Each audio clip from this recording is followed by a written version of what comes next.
Safety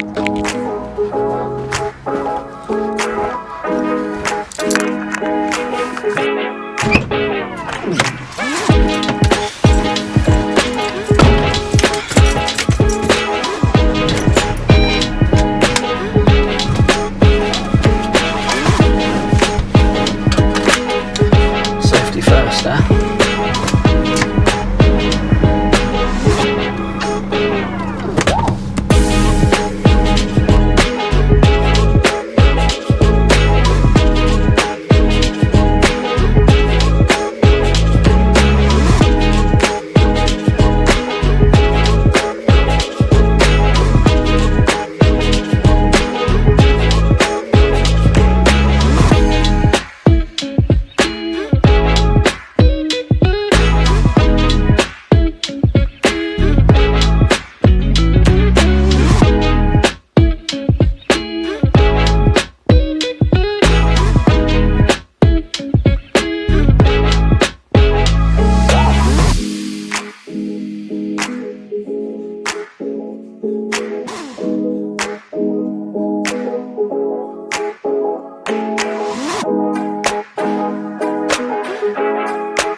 Welcome back to another Living Free Van Life and the $1 million question.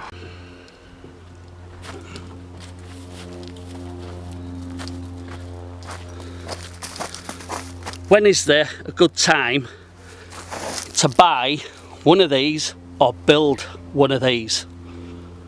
I've been asked this question so many times from so many people, or I've read it on lots of Facebook forums. So I thought, while I'm trying out my new software, my new laptop, because I want to obviously pick it up on YouTube, I thought I'd discuss it with yous.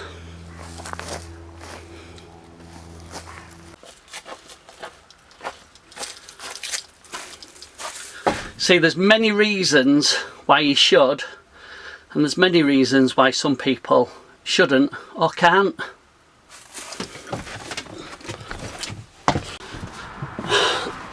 So to answer this question, years ago I went to a van meet, and in that van meet there was a lovely old couple, and they were both in the late 60s. And obviously, me being me, I'm nosying round what people have done inside their camper vans. And I came across this lovely old couple, and they had an old camper van. And you know what? It looked quite a nice thing. It were an old Talbot camper van. And I got talking to the gentleman that owned it and his wife. And I says to him, I says, "Oh, have you been camping a lot of years?" And they went, No, we've only had this about 6 months. I went, "Oh, right." I says, "Have you been camping all your life then, doing this all your life?" And they went, "No, we've literally waited most of his life to afford to buy this one, so that we could go off seeing places." So then I explained to them that I'd bought the Citroen Relay, and I were hoping to do the same, but I wasn't too sure if to get rid of it and to save me money to when I were retired. And the old guy couldn't ram the following sentence down my throat enough. He went, "No, do it now."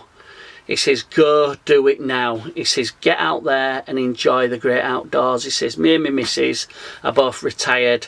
We can only afford this Talbot. It costs, I think it cost them £4,500. I can't remember exact figure.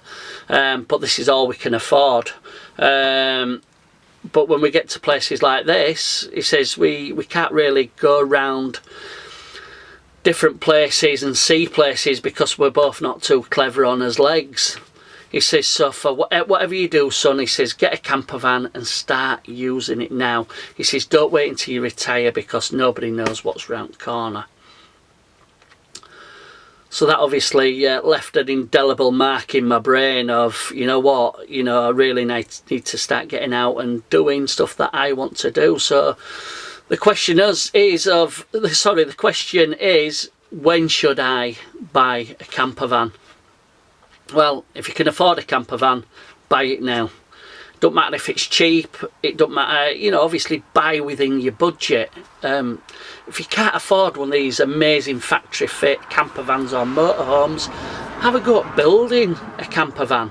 And if you're not too sure if you're going to enjoy being in a camper van, buy a van, throw a mattress in back, a little camping stove, a couple of chairs, and just disappear in van for a few days and go see what you can find. And I guarantee 99.9% of the time people fall in love with this lifestyle.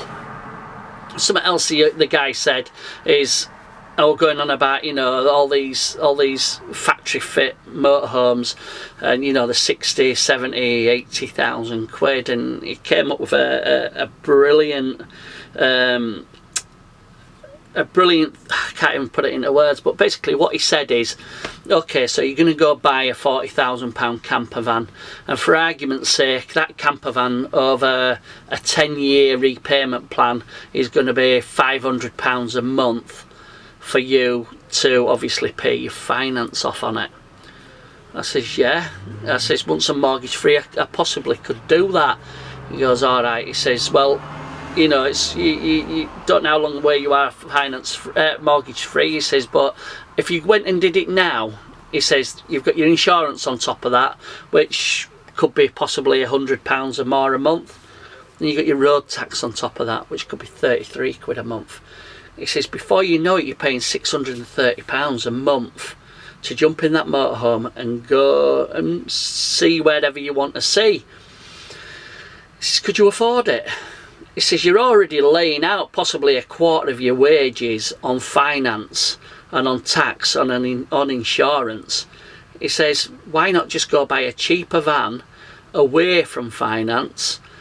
He says, and then that's £600 plus a month could be going in fuel tank or on ferry, or on, you know, paying for ferries, you know, or smarting it up, you know, buy some nice alloy wheels or something for it. He says, you know, unless you're on an extremely good wage or you've come into a lot of money, he says, I'd keep away from finance and stick to something a lot cheaper, because the money that you're paying finance, you can put it in tank and you can go chase your dreams. And I thought that is actually quite strong as well. So I had the absolute fortune of meeting that old guy and taking some of his wisdom, so I thought I'd pass it on to you guys. Reason why you won't buy one of these, to be honest, I can't think of any other than it's just not you. But how do you know if it's you? Well, ultimately, buy a van and try it.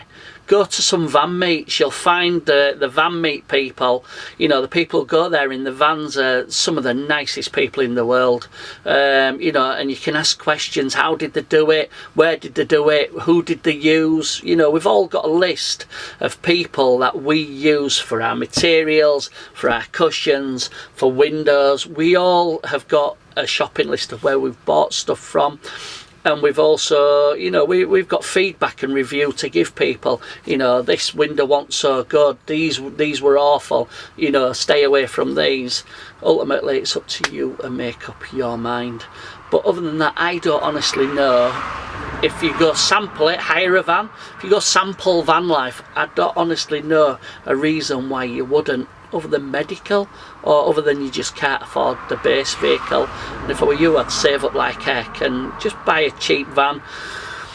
I've seen vans out there that have got knocks and dings on outside of them, got dents and scrapes.